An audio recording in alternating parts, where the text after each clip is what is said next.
We'll now move to question time, and I call Senator Sharma. Thank you, President. My question is to the Minister representing the Treasurer, Senator Gallagher.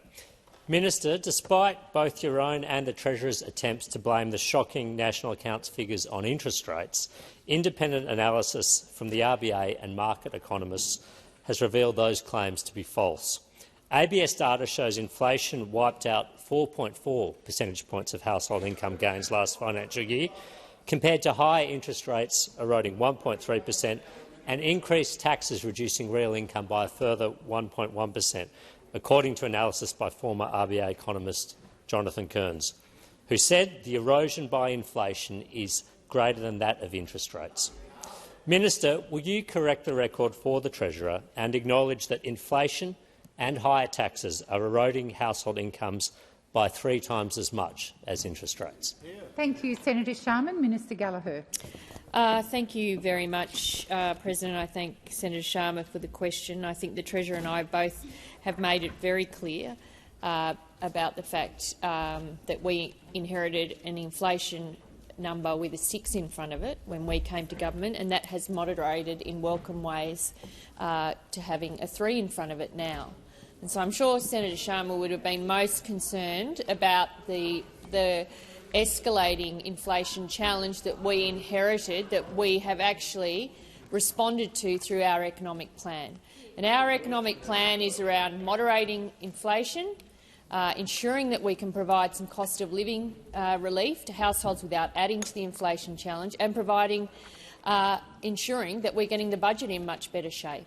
And the bank has made it clear, the Reserve Bank has made it clear that the 2 surpluses that we are delivering, one that we've already delivered and one soon to be finalised, is actually helping with the inflation challenge in the economy. So I don't think there is anything surprising in the sense that we have outlined that price pressures across the world, inflation, global uncertainty and interest rates are being reflected in the national accounts. Now, you can choose to selectively, I guess, single out one element of what we've said, but we have said price pressures, global uncertainty and interest rates are being reflected in the national accounts. And if it wasn't for our economic plan, whilst all of those opposite called to cut spending and slash and burn at budget time, we would have seen a much different set of results, and that would have seen our economy in recession, which the only people in the country that seem to want a recession is those opposite. Yep, those opposite. Thank you, Minister. Senator Sharma, first supplementary. Thank you, President. Minister, to use your own words from Monday, the national accounts showed that growth across the Australian economy is slow, it's weak, it's soft, and it is no secret that growth is weak because interest rates have been lifted.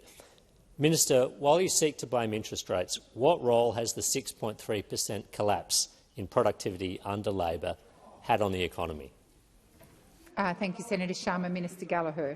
Thank you. Well, it is surprising to me. It shouldn't actually be a surprise to me that the opposition come in here and they raise all these concerns about inflation when it's currently got a 3 in front of it, and when they were in charge it had a 6 in front of it. And on productivity, President, on productivity, the fact that we saw the worst productivity outcomes in more than 4 decades under their government. Senator Birmingham, I've called you. Please continue, Minister. And as I said on Monday, I would look forward to the support from the opposition for things like digital ID, for things like Jobs and Skills Australia, for other measures like the Future Made in Australia, like all of the effort that we are putting in, like our housing programs, skills, training, universities accord, all targeted to a long-term growth plan for this country, and all things that those opposite have showed either no interest in or have opposed. Thank you, Minister. Senator Sharma, second supplementary. Thank you. Minister, when the ABS last released monthly economic data in August, you proudly claimed the figures were evidence that our economic plan is working. With the latest national accounts figures showing that productivity has plummeted, disposable income has crashed and the economy is in an entrenched household recession, will you repeat the claim that your economic plan is working? Thank you, Senator Sharma. Minister Gallagher. our economic plan is supporting economic growth in the Australian economy. Well, not much. So there's an acknowledgement there, Senator Birmingham, that our economic plan is supporting economic growth. And if you were in charge, with your $315 billion worth of cuts, we would be in a recession, and while it might be politically convenient for you to lobby for that and to argue for it, it would be a disaster for millions and millions of families around this country. Now, we would prefer, and our plan is about avoiding recession rather than responding to cleaning one up afterwards, which is something that you would seek to be advocating for. In the policies that you have put forward, $315 billion cuts to budget spending that's being outlined by the federal opposition, and an acknowledgement today from the Leader of the Opposition in this chamber that our plan is supporting growth in the economy. Thank you, Minister. Senator Ghosh. Thank you, President. My question is to the Minister representing the Prime Minister, Minister Wong. Families in Western Australia have welcomed news that the Albanese government will create a new minimum age for access to social media, as many parents are increasingly worried about the potential harm social media can cause to children's mental health and well-being. Can the Minister share the Albanese government's approach to keeping Australians, and particularly children, safe? Thank you, Senator Ghosh. Minister Wong. Thank you, President, and my thanks to Senator Ghosh for the question. And I know those of us on this side, and Senator Ghosh amongst them, have an ongoing interest in this area. We know it's important to the people of Western Australia. It's important to people across this country and throughout our community. And I hope all of us in this place can agree that the safety and mental health of our children is paramount. And we all know that parents are looking for real solutions to their concerns about harmful online environments and addictive behaviour on social media. We all know that from our own experience and from the conversations that we have in our communities with parents and grandparents and young people alike. That is why the Prime Minister has announced that the Albanese government will be creating a new minimum age for access to social media, and we will bring legislation forward before the end of the year, and I look forward to those opposite supporting it. But of course, this is not the only thing we are doing or that we have done. We have quadrupled funding for the E-Safety Commissioner. We have fast-tracked the review of the Online Safety Act, which will report next month. We have funded digital literacy programs for every school with the Alana and Madeline Foundation. We have supported the E-Safety Commissioner to develop new mandatory industry codes to protect children from online pornography.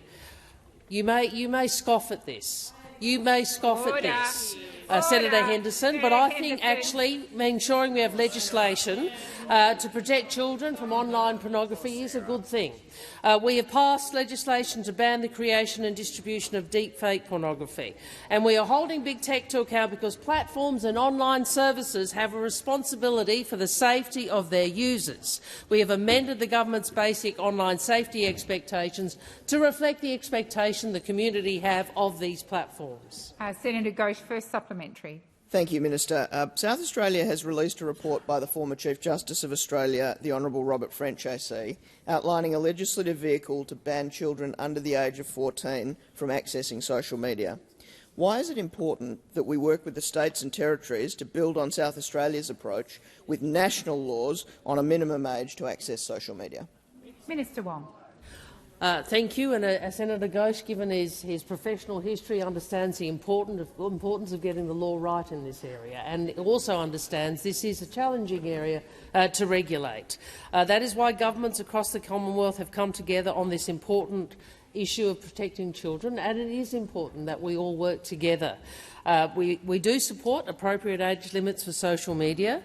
We have said we will legislate to enforce this, and that legislation will be informed by the report to which Senator Ghosh refers, which was that of the former Chief Justice Robert French, as well as by engagement with National Cabinet, engagement with the E-Safety Commissioner.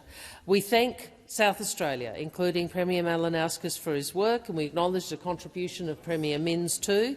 But ultimately, the issue needs national leadership.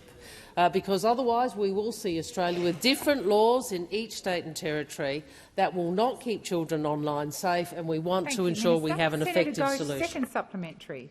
Thank you. The Albanese government clearly takes this important issue seriously. Can the minister please explain how these laws are focused on protecting children from harm? Thank you, Senator Ghosh. Minister Wong. Thank you, President. And Senator Ghosh, you're right. The focus of this is how do we protect children from harm. These are serious matters and they demand serious reforms, and the reforms that the Prime Minister has announced are groundbreaking. And we are proceeding down this path because we want to help parents protect their children. We want to help parents protect their children from threats in the online environment. And for too long, Australians have had to navigate these complex and concerning issues far too alone. I would make this point that for 9 long years those opposite failed to keep up with the technological changes in the digital world, with regulation and protection in this parliament and by government. Now they decide it is urgent. You know what I would say to them, why don't you, instead of your relentless negativity, which is on display yet again as we speak, actually work with us, actually work to ensure the parliament can act. Senator Duniam. Thank you, President. My question is to the Minister representing the Minister for the Environment, Senator McAllister. Minister Plibersek yesterday tried to equate the blocking of a $1 billion, near 1,000-job McPhillamys gold mine tailings dam with a proposal to relocate a go-kart track. Given Regis Resources had already spent $200 million on the mine by the time of Ms Plibersek's decision, and to help us better understand the accuracy of the Minister's attempted comparison, could the Minister tell us what were each of the equivalent figures for the go-kart track? Thank you, Senator Duniam. Minister McAllister. Thank you very much, President, and thank you for the question. Well, of course, it is the case that Minister Lee was required to make a decision under the very same Act that Minister Plibersek was required to deal with in the case of the McPhillamys mine that has been the subject of so much discussion in this chamber. And there are, in fact, a very great number of similarities between the two decisions. So Minister Plibersek made her decision based on the advice of the same traditional owner group as the Deputy Leader of the Opposition, the Wiradjuri Traditional Owners Central West Aboriginal Corporation. She made the same type of decision, a Section 10 decision under the Aboriginal and Torres Strait Islander Heritage Protection Act. And I would observe that that Act has been in place since the 1980s and operative under a range of governments of different flavours. Minister Plibersek makes the point that she made her decision essentially based on the same reasons as the Deputy Leader of the Opposition when she made her decision. And at that time she spoke about, and I speak now of Ms Ley, the cultural significance for the Wiradjuri people in contributing to local Aboriginal narratives, songlines, ceremonies and cultural heritage. And she made the decision Minister to protect the please site. resume your seat. Senator Duniam. Sorry, on relevance, a point of order on relevance, President. I asked specifically how much money was spent on the go-kart track and how many jobs came from it in my question. Senator Duniam, I'd also refer you to your preamble if you have it written down, and I would say that the Minister's being directly relevant to the question. Minister McAllister, please continue. Thanks very much, President. Senator Ruston. Order. Order across the chamber. Order. Senator Watt, that includes you. And Senator McKenzie, it does not need a response from you. Minister McAllister, please continue. Of course, interestingly, Senator Duniam, the two sites are very close together, less than 50 kilometres apart from one another. And it is the case. Order. It is the case that not everyone agreed with the decision taken by Ms Ley at the time. Thank you. The time has expired. Thank you, Minister. Senator Duniam, first supplementary. Thank you, President. At the time of the go-kart track decision, there was a petition with over 10,000 signatures from locals to stop the project, In contrast, Labor's Section 10 decision, proposed by less than 20 people, has left those same locals furious and at a loss as to how they'll continue to live and work in the area. How can the minister so offensively equate the economic blow to the Blaney community with the decision to prevent a go-kart track from being built? Thank you, Senator Dunning. And Minister McAllister. Thank you, President. Well, there are a number of assumptions in the question put to me about the statement made by Ms Plibersek that I simply don't accept. I will say this. Ms Plibersek has repeatedly indicated Senator that Ruston. Please continue. Ms Plibersek has repeatedly... Order. Order. Senator... Order. Senator McGrath and Senator Ruston. Senator Ruston, I've called you 4 times. And Senator Wong.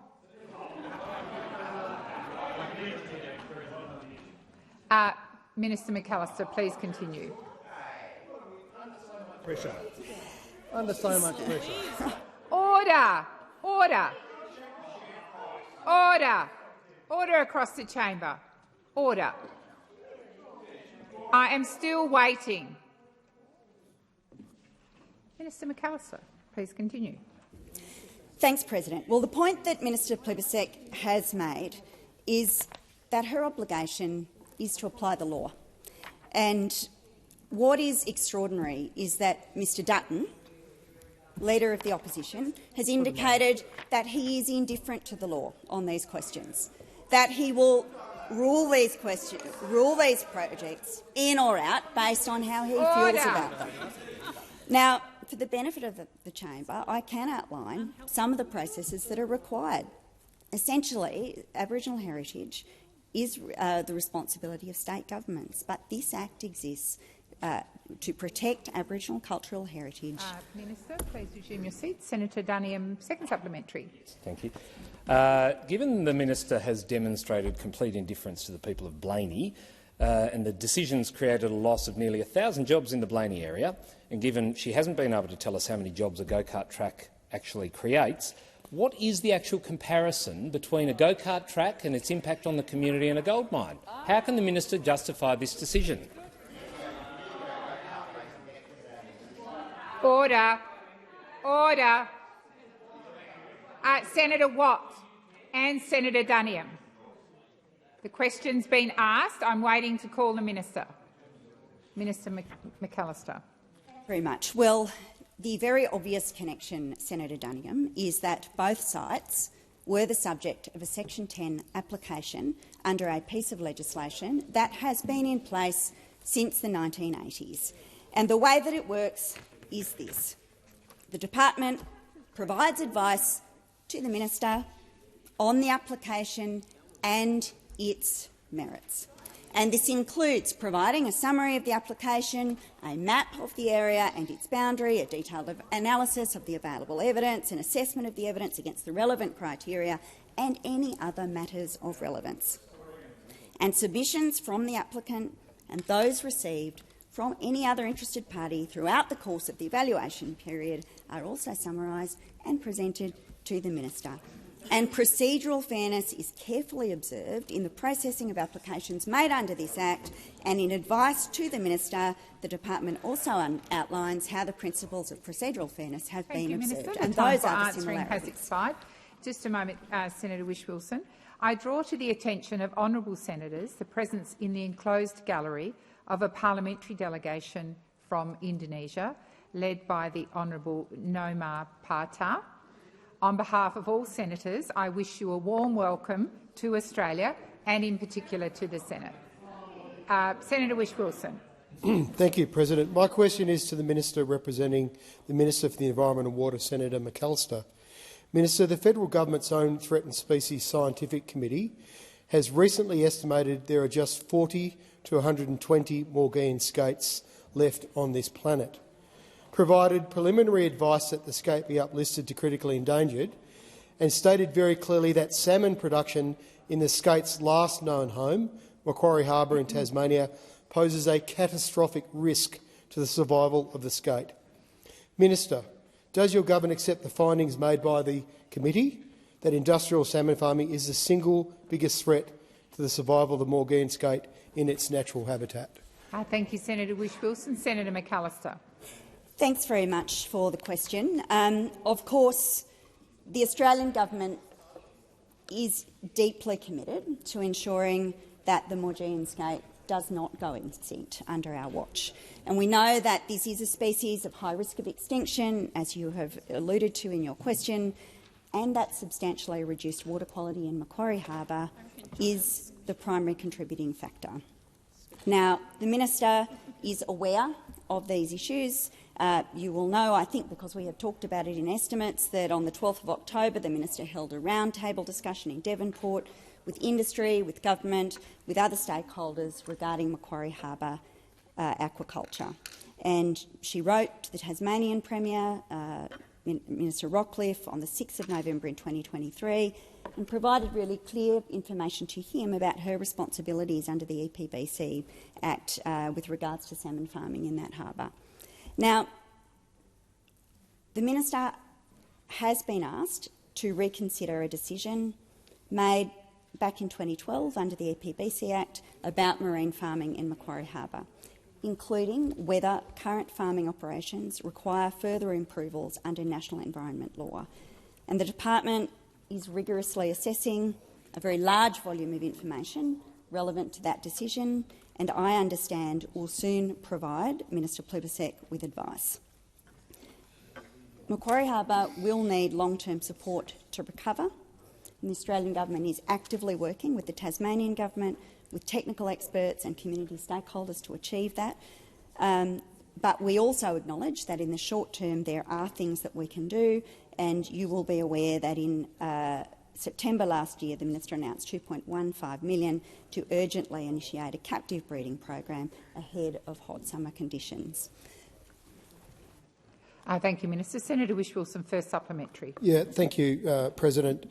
As you point out, Minister, it's been 221 days since Minister Plibersek was ordered to reconsider that 2012 decision to expand salmon farming. Yet evidence at a Administrative Appeals Tribunal hearing last week revealed the Minister doesn't yet have a brief on this decision. Minister, why has it taken 221 days, and are you kicking the can down the road till after the next election? Thank you, Senator Whish-Wilson. Minister McAllister. Thanks very much, President. Well, sorry, there's some laughing on the other side of the chamber on a reasonably serious question. Order. Order. Please continue, Minister. Thanks. Okay. Thanks, President. This is an issue that requires quite serious consideration of substantial volumes of information. It's an issue that is of real concern to industry and of real interest and importance to industry and to many conservationists in the local community as well. And the consequence of that, in part, is that over 2,500 submissions have been received by the Minister. The government is carefully considering the information and the scientific advice that it has obtained to ensure that there is a proper, legally robust decision, and I think you will understand that that will take time to do that properly. Thank you, Minister. Senator Whish-Wilson, second supplementary. Not sure the skate's got time, Minister. Minister, when launching the Threatened Species Action Plan in 2022, Minister Plibersek stated, "I will not shy away from difficult problems or accept environmental decline and extinction as inevitable." Minister, if you want to prevent extinctions, at some point you will have to do something that will prevent extinctions. Will you listen to the scientific advice that's been before you for months and stop salmon farming in Macquarie Harbour and give the skate the best possible chance of survival? Thank you, Senator Whish-Wilson. Minister McAllister. Thanks, President. Well, I already emphasised in my answer to your first supplementary question that the approach the Minister is taking is to carefully consider the information and the scientific advice to ensure that there is a proper and legally robust decision at the end of this process. But you are right that there are things that we can do now in advance of that decision, and we are working to ensure the protection of the skate. I spoke earlier of the $5.7 million that is being invested to help protect the skate and improve the health of the harbour.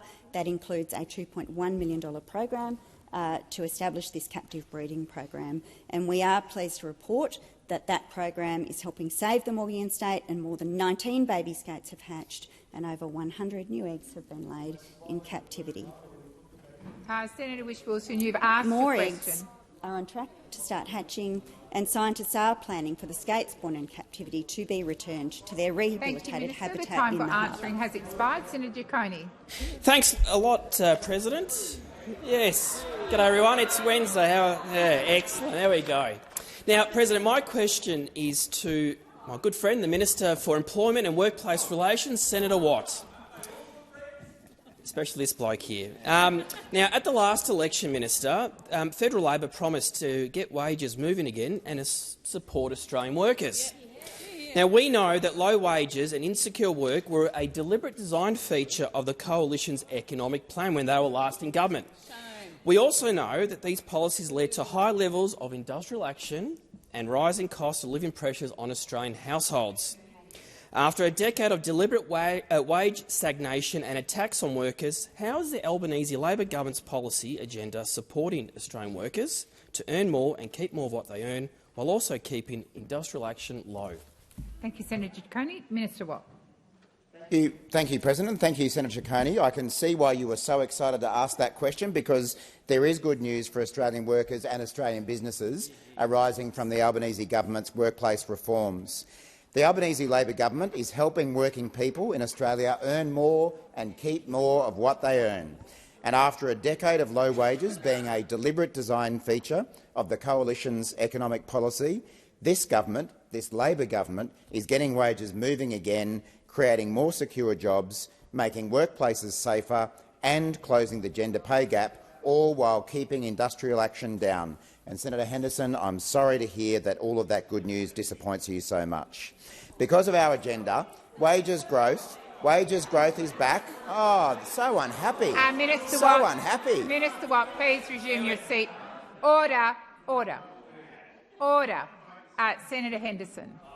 On the point of order, President, the point of order is that you are completely out of order by imputing my reputation by misrepresenting me. I was sitting here doing nothing. Your seat. There's no point of order. Senator Henderson. Order. Order. Senator Henderson, I note you are perfectly within your rights to call a point of order, which you do fairly regularly. I am also the President of the Senate, and when I ask you to resume your seat and stop speaking, that is what I also expect. Minister Watt, please continue. What? Senator McGrath, if there wasn't so much disorder in the chamber, you would have heard me say there is no point of order. Now, please resume your seat. Please resume your seat. Minister Watt. Well, if opposition members are going to object and complain about our policies, we're going to point that out to you. We're going to point. I mean, how many glass jaws are there on that side of the chamber when we want to talk about the fact that Minister Watt, I am going to draw you to the question. Sure. It is unfortunate that that side of the chamber feels so upset and so disappointed every time we talk about the fact that our workplace reforms are delivering higher wages, more secure jobs, safer workplaces, closing the gender pay gap, all while keeping industrial action down. I don't know why you're so sad about that, but every time we talk about it, you arc up, you cry, you complain. It's very, very puzzling. Because of our agenda, wages growth is back. As I say, the gender pay gap is at its lowest level ever. There are more people in jobs and industrial action is low. In fact, in the last quarter of the previous government, industrial action was far higher than it is now, and that is because Labor has built a cooperative workplace relations system to replace the conflict-driven model that we inherited. We've closed loopholes which are benefiting workers and also benefiting businesses, stopping them from being undercut by rogue competitors. Minister, thank you. The time has expired. Senator Giacone, first supplementary. And as always, thank you very much, Minister, for that answer. Now, I do note that the Liberals and the Nationals have repeatedly voted against the Albanese Labor government's policies to support Australian workers from earning more and keeping more what they earn. Given the Coalition's track record of attacking workers' rights and wages, how are the government's reforms supporting workers and the economy, and what is the biggest challenge, Minister, to implementing these very, very important reforms? Thank you, Senator Ciccone. Minister Watt. Well, thank you again, Senator Ciccone. And we already know that Mr Dutton and Senator Cash and all of their colleagues over there are out there running scare campaigns against higher wages and more cooperative workplaces. It wasn't that long ago that we had Senator Cash out there saying that Labor's workplace law changes would close down Australia. Sadly for Senator Cash, Australia is open, it's functioning, and you know what? It's delivering higher wages, more jobs, reducing the gender pay gap and reducing industrial action all at the same time. Now, we also know that Mr Dutton has been telling big employers in Western Australia that he will hit Control-X on his computer and cut the rights that we've promised to workers and their unions. But what will that actually mean for the Western Australian economy? Because under this government, employment growth in Western Australia is at a record high of 3.6%. Under the Morrison government, it was 1.6%. Wages in Western Australia have been growing faster under this government than under the Morrison government, and working days lost to industrial disputes in Western Australia have fallen under this government. Has expired. Senator Ciccone, second supplementary. Again, Minister, I know a lot of frontline workers and people in retail and hospitality rely on those increased wages. Now, I do note that the Coalition have not ruled out reprising their low wages policy, but have promised to take a suite of targeted repeals to the next election. Why is getting wages moving and fostering cooperative workplaces so important, Minister, and why is the government being committed to strengthening the rights and entitlements of every single Australian worker? Thank you, Senator Ciccone. Minister Watt. They do get upset when we talk about workplace reform, don't they? They do get upset when we talk about wages rising, more secure jobs, lower gender pay gap and also, importantly, lower industrial action. And unlike those opposite, who thrive on conflict, this government is focused on bringing businesses and workers together to ease cost of living pressure, deliver higher wages and more productivity for businesses. We know the Coalition had an anti-worker and anti-union agenda when they were in government. They deliberately kept wages low, they kept workers in insecure work, and they refused to fix the bargaining system, leading to more industrial action. And we know the Coalition have already committed to ripping away rights for casual workers and taking away the right for workers to stop working for free with our right to disconnect, scrapping casual worker rights, scrapping the right to disconnect. They're on the record saying it. We had Senator Hume out there saying that adding more rights for workers is, quote, unreasonable, and that's because the Coalition have a plan to take a targeted package of repeals to the next election. The time for answering has expired. Senator Hanson. My question is to the Minister representing the Minister for Agriculture, Fisheries and Forestry, Senator McCarthy. A few years ago, sheep farmers had limited access to an Australian-manufactured foot rot vaccine called Custom R Parlous. That was highly effective in reducing and managing foot rot, but its use was discontinued by the APVMA. It was also cheaper and much more effective than the single overseas manufactured vaccine now available to Australian farmers to manage this debilitating disease, which costs the industry more than $83 million a year. Will the Minister please explain why the Australian manufactured vaccine is no longer available to Australian sheep farmers? Thank you, Senator Hanson. Minister McCarthy. Sure. Thank you, President, and thank you, Senator Hanson, for the question. I will get some further details specifically on that. I do understand that we are talking about in relation to the APVMA as an independent regulator, that it administers scientifically rigorous risk-based regulatory system for the ag and veterinary chemicals, and we have confidence that the APVMA decisions are based on the best available science to improve safety outcomes for Australians. I'm certainly happy to get more details in regard to your specific question. Thank you, Minister. Senator Hanson, first supplementary. Just further to inform you then, and I appreciate that, that you weren't warned about my question before this.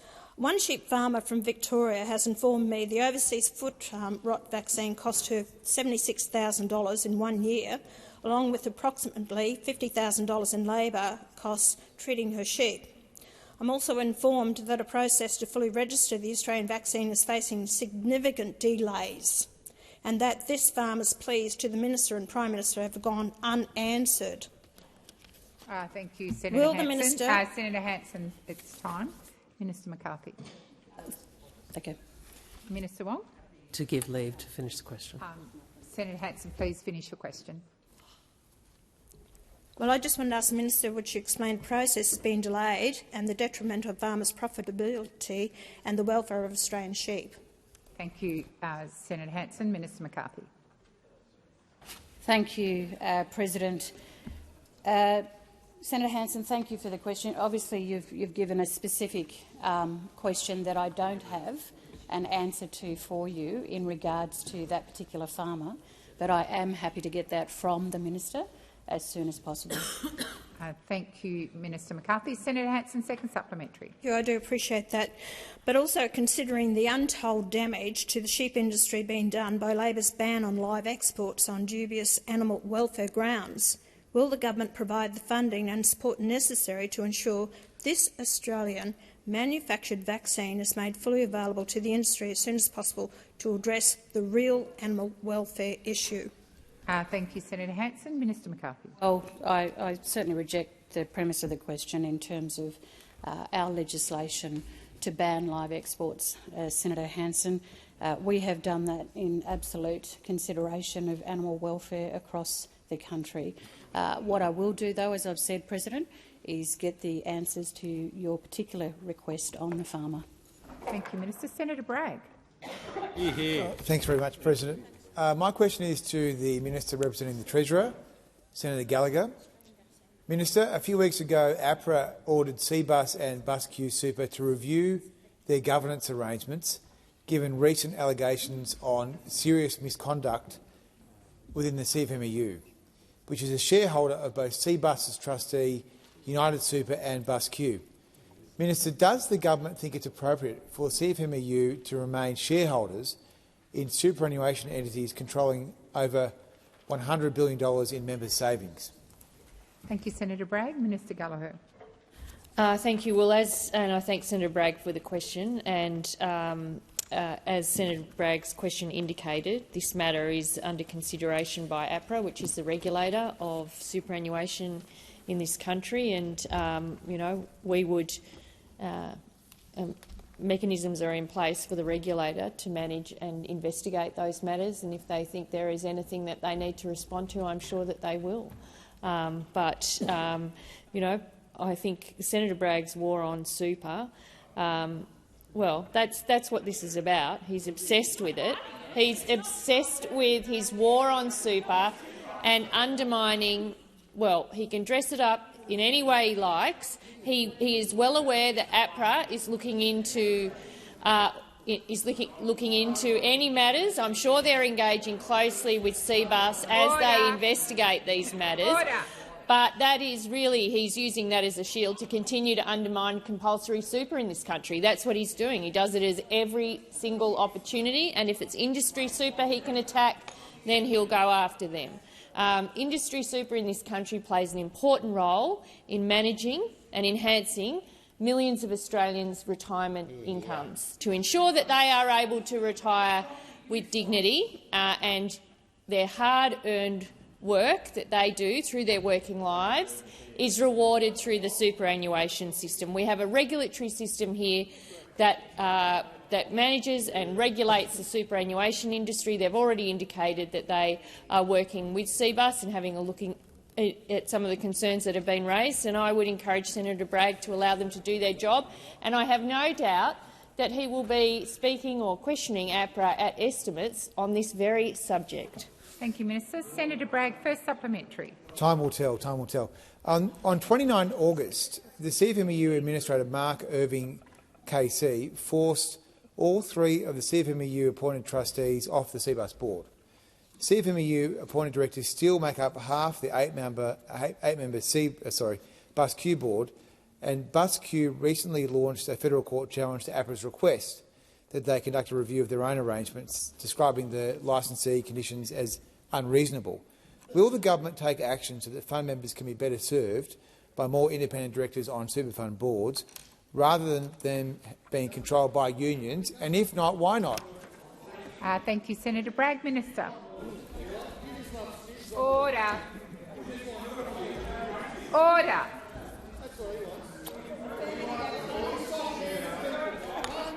Senator Ayres. Senator Ayres, come to order. Senator McGrath, come to order. Minister Gallagher.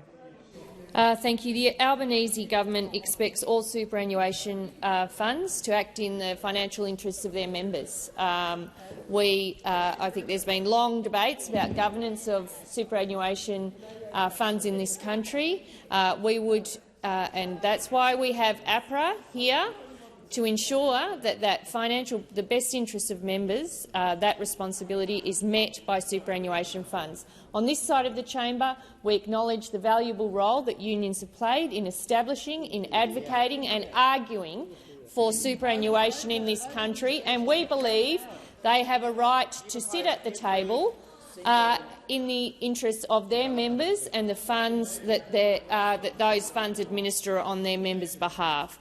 We are not, Senator Bragg, again, your war on superannuation is all that seems to drive you in this chamber, but it is a significant financial asset for millions of Australian workers in this country. Has expired. Senator Bragg, second supplementary. Be improved.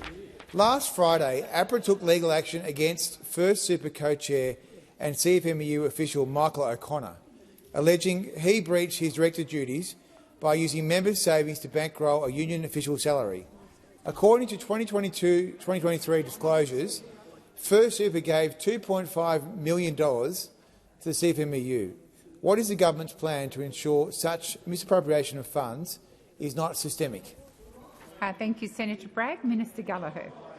Thank you. Well, we expect the regulator to do the job that they are charged with doing. They need to ensure that superannuation funds meet the highest standards of governance, act in the best interests of their members, and the independent regulator has the mandate to uphold these standards. So your question and the fact that you have referred to APRA shows that we have the system in place to manage concerns, and if complaints or cases are raised, then APRA should respond to them. That's the system that this parliament has put in place. APRA, I think, has a very, very strong reputation in enforcing and upholding those standards, and I have no doubt they will continue to do so. Thank you, Minister. Senator Payman. Thank you, President. My question is to the Minister representing the Minister for Immigration, Senator Watt. Over the weekend, I visited a group of Sri Lankan Tamil refugees protesting in the electorate of Tangni, grieving the death by suicide of 23-year-old Mano Yogalingam and calling an end to mandatory offshore detention. The recent reports by the Asylum Seeker Resource Centre reveal the suffering of refugees held in offshore detention, subjected to uncertainty, medical neglect and trauma. On page 141 of the 2023 Australian Labor Party platform, there is a mandate to reintroduce the 90-day rule in the Migration Act. Independent MP Kalia Tink has introduced a refreshed private members' bill calling a 90-day time limit on detention for people seeking asylum. Minister, will the government support Ms Tink's bill? Thank you, Senator Payman. Minister Watt. Thank you, President. Thank you, Senator Payman. Can I first say what an outstanding Member of Parliament Sam Lim is? The member for Tangni, and I am aware that there has been a pretty long-standing protest outside his office. The protest and the rally that Senator Payman was referring to has been occurring outside Mr Lim's office for quite some time, and I think it has been obstructing members of the public from obtaining services from that office. But I'm sure that won't stop Mr Lim from doing the excellent job that he has been as a representative member in the electorate of Tangni. I'm also aware that many of the community members who have been at that protest are members of the Tamil community, and of course we respect their right to protest. And I know that in at least some cases their protest activity has been motivated by the recent tragic suicide of a Tamil asylum seeker, and of course it goes without saying that our thoughts are with the family and friends of that man. who did take his life on the 28th of August. We have provided a visa pathway for thousands of people who were neglected by the former government. We understand that when we came to office, there were several thousand people who had gone through what was known as the fast-tracking process. Their asylum claims had not been properly dealt with and in many cases were rejected, but then they weren't given any security as to their future situation. They were told they couldn't stay in Australia, but they also weren't sent back to their originating country, so they have been in limbo for more than a decade. This is one of the many challenges that we inherited from the former government in the immigration portfolio. Of course, it's now a matter of record that when Mr Dutton oversaw that portfolio as Home Affairs Minister, it was a broken system. That's been the finding of several reviews. The issues that Senator Payman is referring to are some that we're dealing with right now, and I know Mr Burke is giving it his full attention. The time for answering has expired. Senator Payman, first supplementary. Minister, the remaining 8,550 people failed by the fast-track process who feel left behind and forgotten are still working, paying taxes, attending school and rebuilding their lives. Will the minister grant permanent residency to all people seeking asylum failed by fast-track via a mechanism similar to the temporary protection conversion to resolution of status visas? Thank you, Senator Payman. Minister Watt. Thank you, President. Well, as I say, the former government did leave thousands of people in limbo for years with no resolution in sight. The numbers were given by Senator Payman, and it's of course a very large number. But since taking office a couple of years ago, our government has taken a different approach to this matter. We've provided resolution of status visas for anyone with a temporary protection visa or safe haven enterprise visa before the 14th of February 2023 and who have been found to be owed protection. This has provided a visa pathway for thousands of people neglected by the former government. Of the 6,352 people who were not found to be genuine refugees but are still lawfully in the community, only 167 are without work rights and access to Medicare. So, as I say, the Minister for Home Affairs, Minister Burke, is working through the failed fast-track cohort on a case-by-case basis. It's a large job to be done as part of fixing our broken migration system, but it's one that Minister Burke is committed to. Senator Payman, second supplementary. We can't keep blaming the opposition for the decade. I speak from the heart on this matter as my late father was in detention upon arriving in Australia and described the horrors back in 1999. Considering the documented evidence of suffering and human rights violation in offshore detention centres, will the minister finally commit to an independent investigation into these facilities and their operations? Thank you, Senator Payman. Minister Watt. Well, Senator Payman, I think you yourself acknowledged that there were several thousand people who had gone through the failed fast-track process, and that is a situation that we are dealing with. So I think it's entirely appropriate to point out the work that was required to deal with this issue when we came to office and that we inherited from the former government, and that's what we're doing. That's what we're doing. I've already pointed out. Senator Shoebridge, if you want to ask a question, feel free to get up on your feet or get a question up. But this is Senator Payman's question, and maybe she's entitled to an answer to the question. So our government has taken a different approach to that of the former coalition government.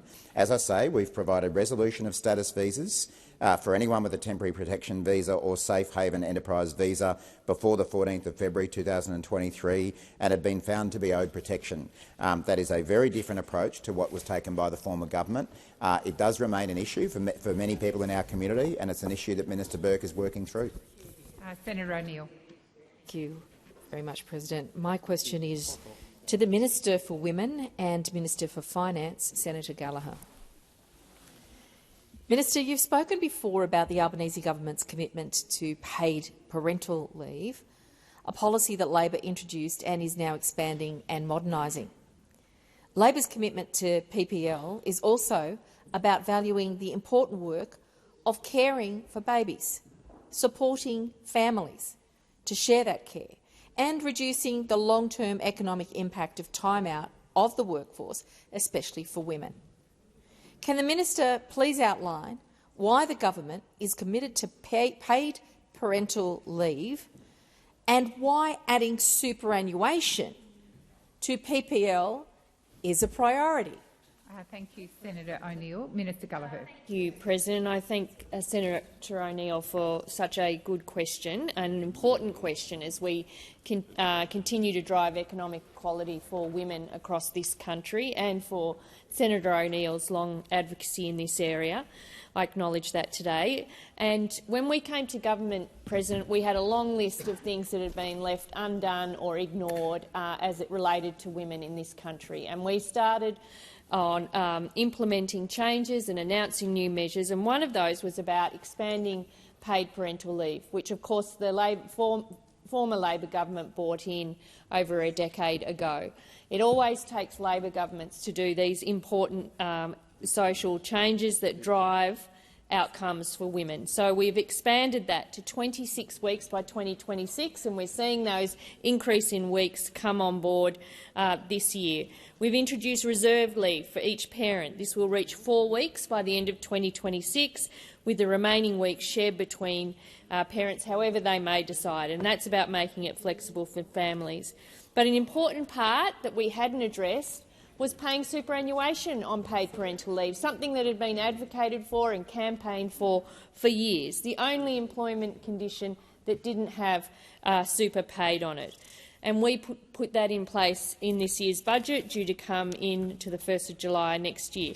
Now, this is an important change to paid parental leave, but it's an important statement from the government about the value that we place on parents taking time out of the paid workforce to care for the next generations, whether that be the birth parent or the non-birth parent of that child. We want that condition to be flexible, but we don't want people to pay an additional penalty because they're doing that. This is work we value. It is important work, and we know that all the data shows women pay a penalty for taking time out on it. Senator O'Neill, first supplementary. Thank you, Minister.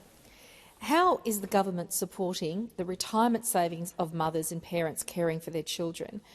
And are you aware of any alternative positions? Thank you, Senator O'Neill. Minister Gallagher. Thank you. Thank you, Senator O'Neill. I am aware of an alternative position. We've heard, and it has Senator Bragg's hands all over it, doesn't it? It has his hands all over it. It's no real surprise, after a failure to do anything on PPL or strengthen super or put super on paid parental leave, that the opposition announces that they don't think it's that important. I don't think it's that important. Why not? Oh, that's right, choice. We always hear that. It's always about choice. This is about ensuring that women don't retire with 25% less than men at the same age. This is about ensuring that we are sending a message that when you are caring for children, you deserve to have superannuation paid on that leave. And every answer from those opposite is about raiding your super. COVID, raid your super. Housing, raid your super. And now Minister, PPL, raid your super. Order. Order. Senator Scarr and Senator Bragg. Senator O'Neill, second supplementary. Thank you very much, President. And it's really disappointing to hear, the voices in this chamber articulating once again that the opposition are letting down Australian women. Now, the Liberals will take any chance they can get to undermine the super system. We saw that in the pandemic, and they want to do it again for housing too. How is this approach from the Liberals and the Nationals the latest attack on women's economic security? Minister Gallagher. Thank you, Senator O'Neill, for that question. Well, it is women's economic security being attacked here. We have report after report, women who have fought for decades to get super on PPL, experts who have repeatedly recommended super on PPL, and challenging that evidence that shows there's a direct link between unpaid care and women's retirement incomes. Minister Gallagher, please resume your seat. Order across the chamber, but particularly on my left. Minister, please continue. Thank you. And I'm going to say it again. This mob over there have never met a problem they don't think the super can fix. So in the COVID times it was raid your super, look after yourself, and a lot of women did that and they're now behind. Housing pressure. Raise your super by the House, despite all the experts saying that's ridiculous. Experiencing violence, raid your super. Go and raid all that super you don't have. And now, super on PPL, raid your super. That's your answer to everything. Senator McGrath and Senator Hughes. But Senator McGrath in particular, I've had to call you to order a number of times since question time started. You are out of order. Senator Rennick. My question. Order. Senator Watt, equally, I've had to call you to order. Senator Rennick. My question is to the Minister representing the Minister for Climate Change and Energy, Senator McAllister. The Albanese government has lent $100 million to Ampol for 200 battery charging stations to expand electric vehicle fast charging infrastructure nationwide. If, as Senator Wong claims, renewables are cheaper, why is it necessary for the Albanese government to give taxpayer funds to a company that recently reported a half-year profit of $235 million in order to subsidise electric vehicle charging stations? Thank you, Senator Rennick. Minister McAllister. Thanks very much, President. Well, nearly 1 in 10 new cars purchased is now an EV, Senator Rennick, and that's up from just 2% under the former coalition government. And the thing is that those consumers are making a choice, and the choice that they are making requires them to have access to charging facilities. Now, under this government, we think that's important because we know that when you purchase an EV, there are substantial savings available to you on fuel. Order. And it's why, under this government, the number of EV charging locations has nearly doubled. In 16 months, it's to around 900 as of March 2024. We've also seen a 131% increase in ultra-fast charging locations. We want to make sure that existing industries, existing businesses, existing stations are part of that transition.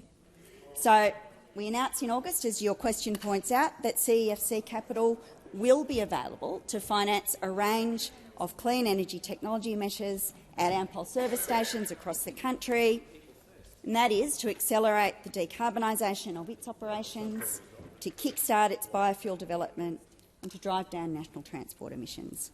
And the thing that you need to understand, Senator Rennick, is that all of these investments, all CEFC investments, are made with the expectation of a positive, risk-based financial return.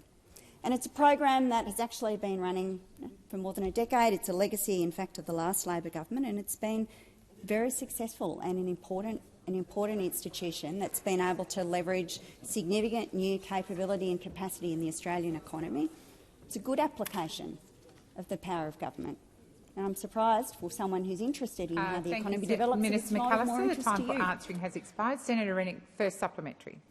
How many tonnes of electric vehicle lithium battery waste does the Albanese government forecast Australia to produce in the next decade? Where will it be recycled and what will the cost of that recycling be?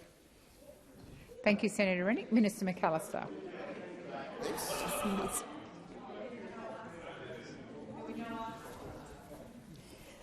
Minister, order. Right.